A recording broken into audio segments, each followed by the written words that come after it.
السلام علیکم ورحمۃ اللہ وبرکاتہ۔ الحمدللہ رب العالمین والعاقبۃ للمتقین والصلاۃ والسلام علی رسولہ الکریم۔ یا رب لک الحمد کما ينبغي لجلال وجهك وعظیم سلطانک۔ اللهم صل علی محمد وعلی آل محمد كما صليت على إبراهيم وعلى آل إبراهيم إنك حميد مجيد۔ اللهم بارك على محمد وعلى آل محمد كما باركت على إبراهيم وعلى آل إبراهيم إنك حميد مجيد۔ الحمدللہ آج ہم 5 روزے مکمل کر چکے، چھٹے کی تیاری ہے۔ اللہ کا شکر ہے اس نے ہمیں یہ توفیق عطا فرمائی، اور اس سے دعا ہے کہ ہمیں پورا رمضان اسی طرح سبھی رمضان کی برکتیں سعادتیں اور سب جو ہمیں اس کے فضائل ہیں وہ ہمیں نصیب فرمائے۔ آج چھٹا سپارہ ہے، کل 5واں سپارے کی 2-3 آیتیں ہیں، وہ میں آپ کو پیش کر دیتا ہوں۔ ہم سورۃ فاتحہ میں دعا مانگتے تھے، ہم نے پہلے دن پڑھا تھا کہ ہم اللہ سے دعا مانگتے ہیں، اہدنا الصراط المستقیم صراط الذین انعمت علیہم غیر المغضوب علیہم ولا الضالین۔ تو اللہ رب العزت نے یہ ہماری یہ دعا قبول بھی فرماتا ہے، اور پھر وہ اپنے بندوں کی ہدایت یافتہ بندوں کی فہرست بھی بتا دیتا ہے کہ یہ ہدایت یافتہ ہے، ان کے نقش قدم پہ چلو، ان کے والے کام کرو۔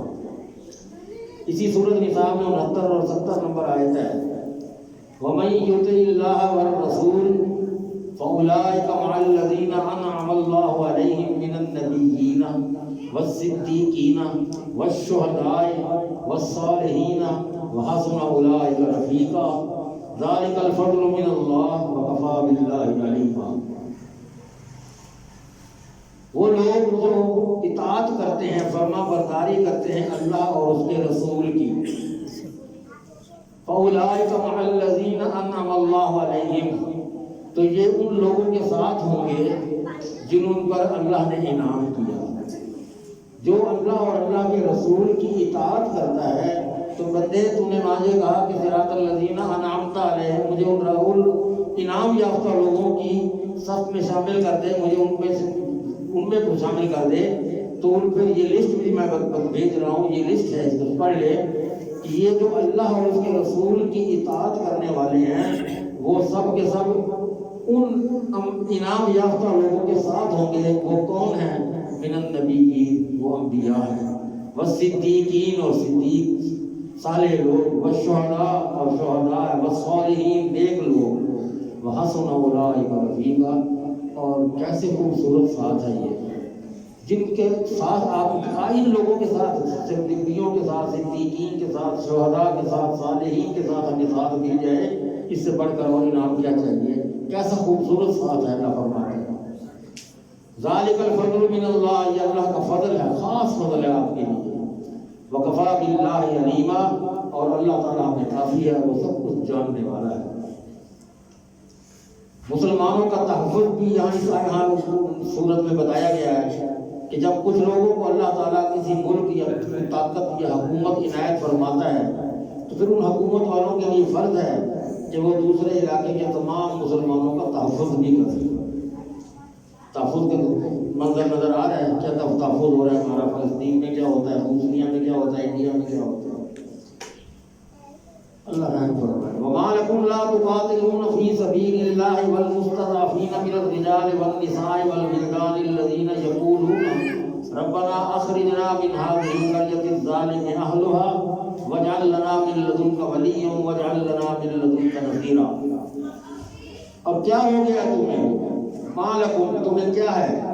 لا تقاتلون فی سبیل اللہ، اللہ کی راہ میں تم جہاد کیوں نہیں کرتے، کیوں نہیں لڑتے، کیوں نہیں اس کافروں کے ساتھ جنگ کرتے اللہ کی راہ میں؟ والمستضعفین من الرجال، اور ان مردوں اور عورتوں کی جو کمزور ہیں ان کی خاطر جنگ کیوں نہیں کرتے؟ والولدان، اور وہ چھوٹے بچے بھی ہیں ان میں، الذین یقولون، جو یہ کہتے ہیں ربنا اخرجنا من هذه القرية الظالم اهلها، اے ہمارے رب ہمیں نکال دے اس بستی سے، اس ملک سے، اس قوم سے جہاں یہ ظالم لوگ بستے ہیں، وجعل لنا من لدنک ولیا، اور ہمارے لیے اپنے پاس سے کوئی حمایتی ہمارا بنا۔ وہ یہ دعائیں مانگتے ہیں کہ ہم اس ظالم حکومت کے اندر میں پڑے ہوئے ہیں، یہ ہمارے ساتھ کیا سلوک ہو رہا ہے، تو اے اللہ ہمارے لیے کوئی ہمارا مددگار پیدا کر دے اور ہمیں کوئی ساتھی عطا فرما دے، وجعل لنا من لدنک نصیرا، ہمارے لیے اپنے پاس سے کوئی مددگار بنا دے جو ہماری مدد کو پہنچے۔ اللہ اکبر۔ مکہ میں جو مظلوم بچے تھے، عورتیں، مرد تھے عرب کے دوسرے قبائل میں، وہ اسلام قبول کر چکے تھے مگر ہجرت نہیں کر سکتے تھے، غریب لوگ تھے، ہجرت نہیں کر سکتے تھے اور نہ ہی وہاں رہ کر اپنے آپ کو ان کے ظلم سے بچا سکتے تھے۔ تو یہ غریب لوگ بیچارے کئی طرح کے مظالم سہ رہے تھے، تو پھر وہ یہ دعائیں مانگتے تھے کہ اللہ ہمیں کوئی ایسا مددگار بھیج کے ہمیں جو ان لوگوں سے بچا لے۔ افواہوں پر کام نہیں کرنا۔ یہاں بھی اس بارے میں کوئی بھی آپ کو کوئی ایسی خبر سنا دیتا ہے، چاہے وہ دینی ہے چاہے دنیاوی ہے، جب تک آپ اس کی تصدیق نہ کر لیں یا کسی اور اینڈ سے بھی نہ سن لیں، اس پر فوراً یقین نہیں کرنے کا۔ اس کے لیے بڑی سختی کی گئی ہے۔ یہ مسلم معاشرے کا ایک اصول بھی ہے کہ کوئی بھی ایسی خبر جس کا تعلق مسلمانوں کے امن و امان سے ہو اور اسے عام لوگوں میں پھیلانے کی اجازت نہیں ہے، بلکہ ہر شخص پر فرض ہے کہ اب اس کے پاس امن و امان کے حوالے سے کوئی خبر پہنچے تو اسے عام لوگوں میں نہ پھیلائے بلکہ متعلقہ حکام تک پہنچائے کہ یہ خبر ایسی ہو رہی ہے، یہ سن رہی ہے، ہم سن رہے ہیں۔ آپ چونکہ حکومت کے سربراہ ہیں، حکومتی افراد ہیں، تو آپ کے پاس سب کچھ لوازمات ہیں، اسلحہ ہے، سب کچھ ہے، فوج ہے، تو آپ اس کی طرف ذرا خبر کو لیں اس کی کہ یہ کیا ہے، یہ بات خبر ہے، صحیح ہے یا غلط ہے۔ اور نیک کام کی سفارش کرنا، یہ بھی کہتے ہیں نا سفارش بری چیز ہے، لیکن نیک کام کے لیے سفارش بری چیز نہیں ہے، اس کی اجازت ہے۔ یہ غلط تصور ہے کہ جائز کام کی سفارش بھی ہم گناہ سمجھتے ہیں، برے کام کے لیے سفارش تو گناہ ہے، نیک کام کے لیے سفارش وہ اللہ رب العزت بھی اس کی اجازت لگاتے ہیں۔ من یشفع شفاعۃ حسنۃ یکن لہ نصیب منہا ومن یشفع شفاعۃ سیئۃ یکن لہ کفل منہا وکان اللہ علی کل شیء مقیتا۔ ومن یشفع شفاعۃ حسنۃ، اور جو کوئی شفاعت کرے گا، کسی کی سفارش کرے گا نیکی کے کام کے لیے، یکن لہ نصیب منہا، تو اس کے لیے اس میں سے حصہ اس کو ملے گا۔ ومن یشفع شفاعۃ سیئۃ، اور جو کوئی سفارش کرے گا کسی برے کام کے لیے، یکن لہ کفل منہا وکان اللہ علی کل شیء مقیتا، اور اس میں اس کے لیے ایک بوجھ بن جائے گا، اس کے لیے جو بری سفارش کرے گا اس کے اوپر اللہ ایک بوجھ لاد دے گا، اور اللہ ہر چیز پر خود نگہبان ہے، خود دیکھنے والا ہے، وہ خود جانتا ہے کہ کیا کرنا ہے، کس طرح چلانا ہے۔ آج کے پارے کی طرف آتے ہیں، چھٹا پارا آغاز ہو چکا ہے۔ اللہ اکبر پہ اس میں جناب لا یحب اللہ الجہر بالسوء من القول الا من ظلم وکان اللہ سمیعا علیما۔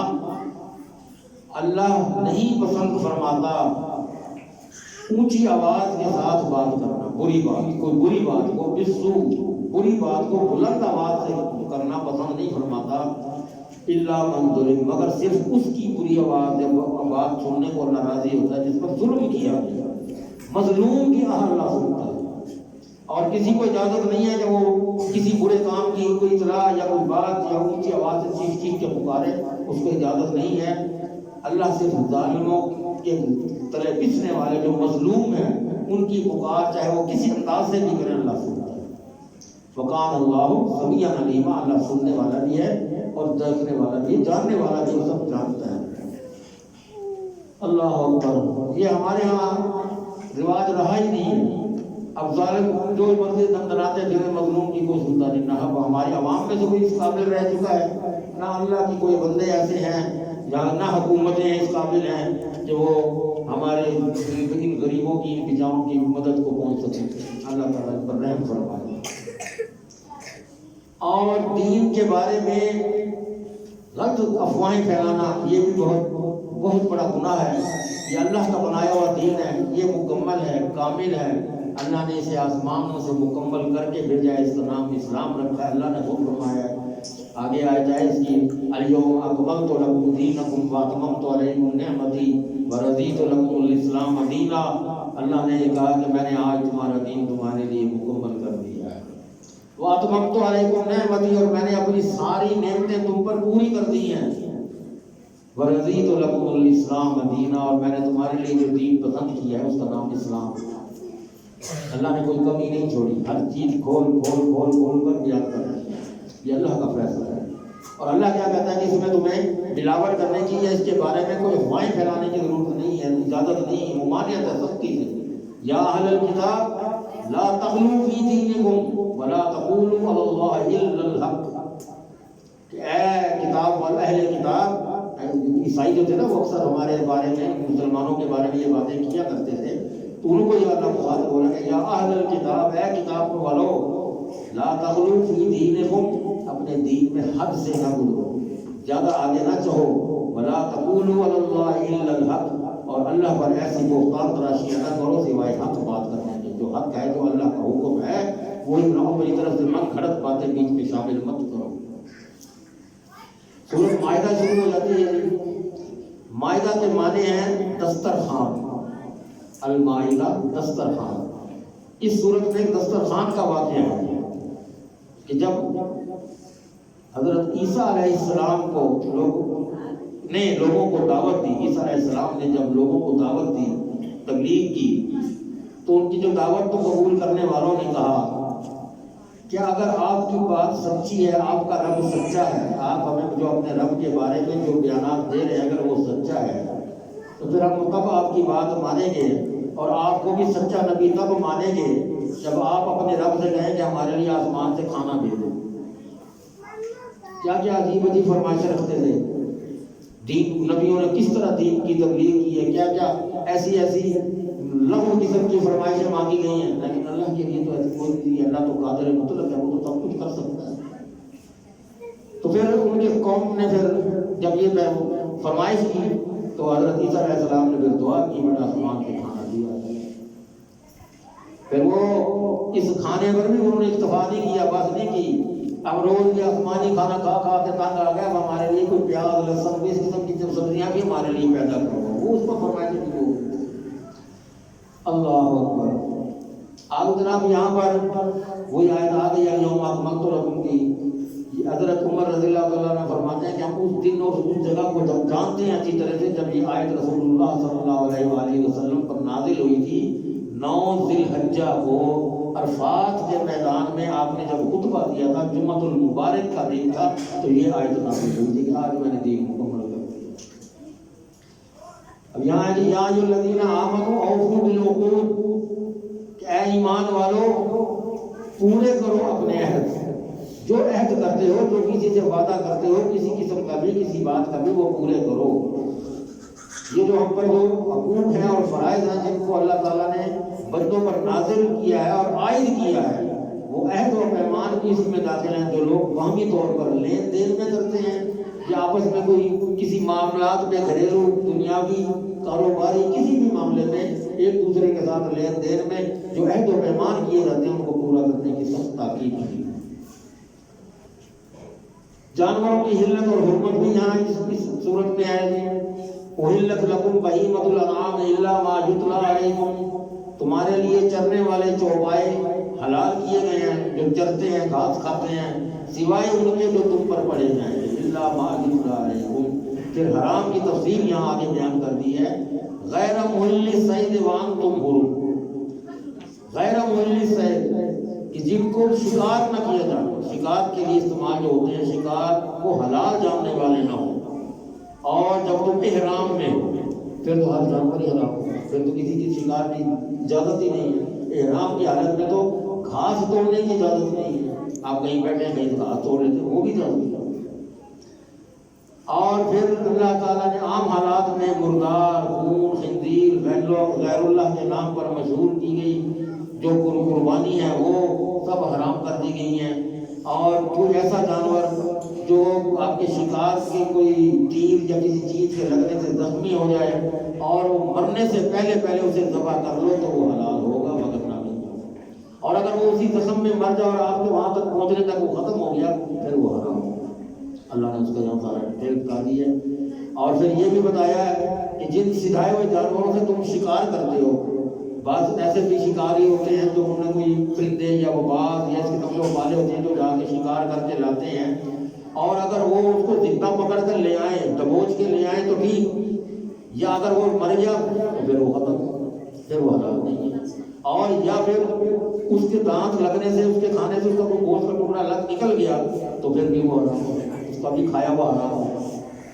حرمت علیکم المیتۃ والدم ولحم الخنزیر وما اہل لغیر اللہ بہ. یہ پہلے بھی ہم آیت پڑھ چکے ہیں کہ حرام کر دیا ہے اللہ نے تم پر مردار، مرے ہوئے جانور کا اور خون، ولحم الخنزیر اور خنزیر کا گوشت، وما اہل لغیر اللہ بہ، اور جو ایسی کوئی چیز جو غیر اللہ کے نام پر پکاری جائے کہ یہ فلانے کے اندر فلانے پیر کی ہے، کہ فلانے پیر کے لیے، وہ والمنخنقۃ، اور ایسا جانور جو گلا گھٹنے سے مر جائے، والمتردیۃ، جسے چوٹ لگی ہو، چوٹ لگ کر گر جائے اور مر جائے، والنتیحۃ، اور ایسے جس کو کسی اس کے پیٹ میں یا کہیں جانور کا کسی کا سینگ لگ گیا اور وہ سینگ لگنے سے مر گیا وہ بھی حرام ہے.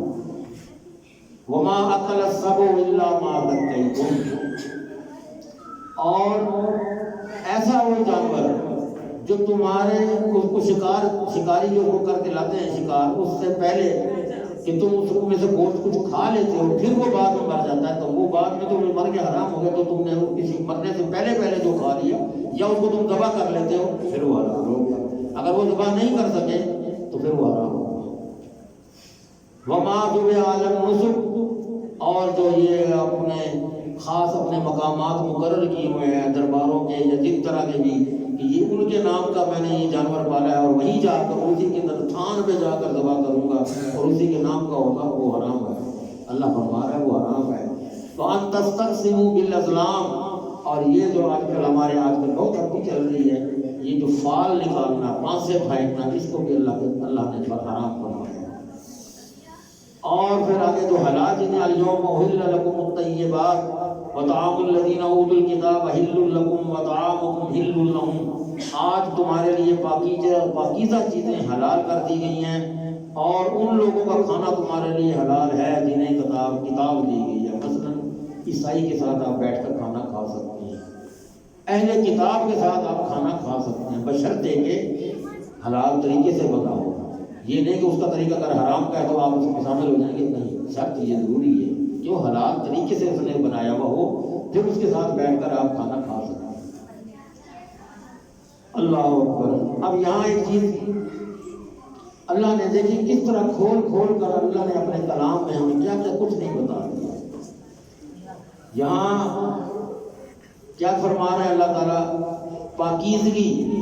پاکیزگی طہارت کے لیے اللہ رب العزت خاص طور پہ فرما رہے ہیں کہ یا ایھا الذین آمنوا اذا قمتم الی الصلاۃ فاغسلوا وجوہکم. کیسا دین اللہ نے دیا ہے، کیا کیا چیز اس نے نہیں ہمیں بتائی، کیا چیز اس نے چھپا رکھی ہے ہم سے. وضو کا طریقہ بتایا جا رہا ہے یہاں، چھٹا رکوع ہے یہاں پر، اور آیت نمبر 6 یہ آ جاتی ہے یا ایھا الذین آمنوا اذا قمتم الی الصلاۃ فاغسلوا وجوہکم وایدیکم الی المرافق وامسحوا برؤوسکم وارجلکم الی الکعبین. یہ ہے وضو کیا ہے کہ جب اللہ فرماتے ہیں کہ اے ایمان والو جب تم نماز کے لیے کھڑے ہونے لگو، اٹھو تو فاغسلوا وجوہکم، اپنے چہرے دھو، وایدیکم الی المرافق، اور اپنے ہاتھ کونیوں تک دھو، وامسحوا برؤوسکم، اپنے سر کا مسح کرو، وارجلکم الی الکعبین، اور اپنے پاؤں ٹخنے تک دھویا کرو. یہ ہے وضو. کیا وضو ہے؟ چہرہ دھونا، ہاتھ کونیوں تک دھونے، سر کا مسح کرنا اور پاؤں ٹخنے تک دھونے، یہ وضو ہے. اب اللہ کے نبی صلی اللہ علیہ وآلہ وسلم نے پھر اس کی اس میں اس کی زینت بنائی ہے وضو کی کہ ہاتھ پہلے دھو، پھر کلی کرو 3 مرتبہ، تعداد بھی اللہ کے نبی نے مقرر فرمائی، پھر ناک میں پانی ڈالو. یہ سب اس کی ضروریات تھی کہ بعض وقت اس وقت ایسی جگہ سے وضو کرنا پڑتا تھا جہاں پانی ٹھہرا ہوا ہوتا تھا. تو یہاں پھر یہ اللہ کے نبی نے اس کی زینت بنائی وضو کی کہ پہلے ہاتھ دھو لو، پھر اس کو کلی کرو. کلی کرنے سے پتہ لگ جائے گا پانی جو کھڑا ہے یہ ذائقہ تو نہیں خراب کر گیا، یہ سب وضو کے قابل رہا ہے یا نہیں رہا. پھر اگر پھر بھی نہیں سمجھ آئی پھر ناک میں ڈال کے سونگھو اس کو، ناک میں ڈلتا ہے وہ دماغ تک اس کی جاتی ہے، اس سمیل تو نہیں کر گیا پانی. اور یہ تعداد یہ مقرر کی گئی اور یہ طریقے بتائے گئے. لیکن وضو کے فرائض وہی ہیں کہ چہرہ دھونا، ہاتھ کونیوں تک دھونے، سر کا مسح کرنا اور پاؤں ٹخنے تک دھونے، یہ ہے وضو. اور آگے کیا فرماتے ہیں بھائی کنتم جنبا فطہروا وان کنتم مرضى وعلى سفر. یہ پچھلی بھی ہم اس میں پڑھ چکے ہیں کہ اگر آپ جنبی ہو گئے ہیں، نہانا پر ضروری ہو گیا ہے، یا آپ مریض ہیں، یا ایسے سفر پہ ہیں جہاں آپ کو پانی میسر نہیں ہے، یا آپ بیویوں سے مباشرت کر چکے ہیں اور پانی میسر نہیں ہے، فتیمموا صعیدا طیبا. پھر کل پرسوں ہم نے پڑھی ہے یہ آیت، یہاں پہ دوبارہ دوہرائی گئی کہ پھر آپ پاکیزہ مٹی لیں اور اسے تیمم کر لیں. تیمم کیا ہے؟ فامسحوا برؤوس وجوہکم وایدیکم، اپنے چہرے اور اپنے ہاتھوں کو مسح کرو، مٹی پہ لگا کے جھاڑ دیں، چہرے پہ لگاؤ اور ہاتھ لگاؤ، بس یہ آپ کا غسل ہو گیا. اور جب آپ کو پانی میسر آ جائے پھر غسل بھی کرو. اب معاشرے کی بنیاد ہمارے لیے عدل و انصاف ہے. ہمیں ہر کام انصاف کے ساتھ یہ ہوگی ہے، خاص طور پر پنچایتوں کے سربراہوں کے لیے اور ہمارے ججوں کے لیے. آج کے جو ہیں وہ اس کو پڑھیں. یا ایھا الذین آمنوا کونوا قوامین للہ شہداء بالقسط ولا یجرمنکم شنآن قوم علی الا تعدلوا اعدلوا هو اقرب للتقوی واتقوا اللہ ان اللہ خبیر بما تعملون. اے ایمان والو، اللہ کی خاطر خوب قائم رہنے والے، انصاف کے ساتھ گواہی دینے والے بن جاؤ، اور کسی قوم کی دشمنی تمہیں ہرگز اس بات کا مجرم نہ بنا دے اور کہ تم عدل نہ کرو. یہ تمہارے لیے بڑی سختی ہے کہ تم عدل کے ساتھ پیش آؤ، عدل کرو، یہ تقوی کے قریب ہے. یہ دلو ہوا اقرب للتقوی، انصاف کے ساتھ عدل کرو کہ جس کا حقدار کو اس کا حق ملے اور مظلوم کو اس کا حق ملے، اس کے ساتھ انصاف کے ساتھ پیش آؤ. واتقوا اللہ، اور اللہ سے ڈرو بھی. ایسا نہیں کرو گے تو ان اللہ خبیر بما تعملون، جو کچھ تم کر رہے ہو اللہ سے دیکھ رہا ہے. جانا تو ہے نا اس کے بعد، وہ نکلے گا پھر خود ہی. یہی چیز ہے کہ ہر کیس کا فیصلہ سناتے وقت عدل و انصاف کے ساتھ خود قرآن و سنت کے مطابق اس کے فیصلے کیے. اور پھر آگے کیا فرماتے ہیں؟ وَمَن لَّمْ يَحْكُم بِمَا أَنزَلَ اللَّهُ فَأُولَٰئِكَ هُمُ الْكَافِرُونَ. اب یہاں کوئی تخصیص نہیں ہے، چاہے وہ چیف جسٹس ہو، چاہے عام جسٹس ہو، چاہے وہ ہمارے گھروں محلوں کی کوئی پنچایتوں کے سربراہ ہوں. وَمَن لَّمْ يَحْكُم بِمَا أَنزَلَ اللَّهُ، اور جو فیصلہ نہیں کرے گا اللہ کے قرآن کے مطابق، جو اللہ نے نازل کیا ہے قرآن، اس کے مطابق فیصلہ نہیں کرے گا، فَأُولَٰئِکَ هُمُ الْكَافِرُونَ، یہ سارے کافر ہیں. اب جو جج ہوگا، جو پنچایت کا سربراہ ہوگا، وہ اللہ کے حکم کے مطابق فیصلہ نہیں کرے گا تو اللہ فرمایا وہ کافر ہے. اب ہم تو کچھ بھی نہیں کہہ سکتے، ادھر اللہ کا حکم ہے، اللہ کا فیصلہ. اللہ ہم معاف فرمائے اور ہمیں سیدھی راہ پر چلنے کی توفیق عطا فرمائے. تو ہمارے ججوں کو بھی اللہ توفیق دے کہ وہ حق سچ پر فیصلہ کریں، سمجھداری کے ساتھ فیصلہ کریں. اللہ کیا فرماتا ہے؟ اللہ نے سزائیں بھی مقرر کی ہوئی ہیں جو ہمارے یہاں رائج ہی نہیں ہیں. اللہ سر سزا فرماتا ہے وَالسَّارِقُ وَالسَّارِقَةُ فَاقْطَعُوا أَيْدِيَهُمَا جَزَاءً بِمَا كَسَبَا نَكَالًا مِّنَ اللَّهِ وَاللَّهُ عَزِيزٌ حَكِيمٌ. چوری کرنے والا مرد ہو یا چوری کرنے والی عورت ہو، فَاقْطَعُوا أَيْدِيَهُمَا، دونوں اگر چوری میں ملوث پا گئے، ثابت ہو گئے ہیں، ان کے ہاتھ کاٹ. اب یہ قرآن کہہ رہا ہے ہاتھ کاٹنا. آپ اتنی عمر کیے بیٹھے ہیں، میرے سے کوئی چھوٹے بھی ہیں، کوئی بڑے بھی ہوں گے. آج تک پاکستان کی تاریخ میں سنا ہے کسی چور کے ہاتھ کٹے؟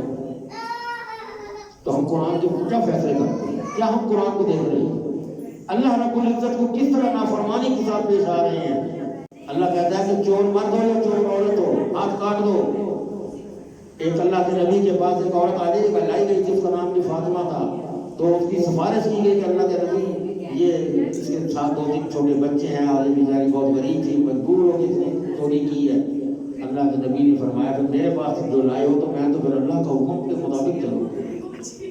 اور آج تو یہ فاطمہ ہے, اگر میری بیٹی فاطمہ نے بھی چوری کی ہوتی تو میں حقیقتاً اس کے ہاتھ کاٹ دوں گا. یہ ہے اسلام, یہ ہے اللہ کا نظام, جو جس کو اللہ کے نبی ڈرتے تھے کہ مجھ سے کوئی چیز رہ نہ جائے, کہیں مجھ سے چیز کوئی کمی نہ رہ جائے. جزاء بما کسبا نکالا من اللہ واللہ عزیز حکیم. اس کی جزا کے لیے جو ان دونوں نے کمایا, جو کچھ انہوں نے کیا, جو کچھ چوروں نے کیا, جو ان کے ساتھ ساتھ اس کی سفارش کرنے والوں نے کیا, وہ ان کو ان کی جزا ملے گی جو بھی ہوگی. یہ اللہ کی طرف سے عبرت بھی ہے اور اللہ سب پر غالب اور کمال حکمت والا ہے. باقی کچھ 2-4 رہتے ہیں انشاءاللہ پھر کل کر لیں گے. آج کچھ ٹائم استاد جی ہمارے عبدالرحمان شہید صاحب لے گئے ہیں, آج ان کو بھی محنت زیادہ کرنی پڑی ہے, تو پھر انشاءاللہ باقی کل کریں گے. اللہ تعالیٰ صحیح معنی میں قرآن کو سمجھنے اور اس پر عمل کرنے کی توفیق عطا فرمائے. وآخر دعوانا الحمد للہ رب العالمین. اللہ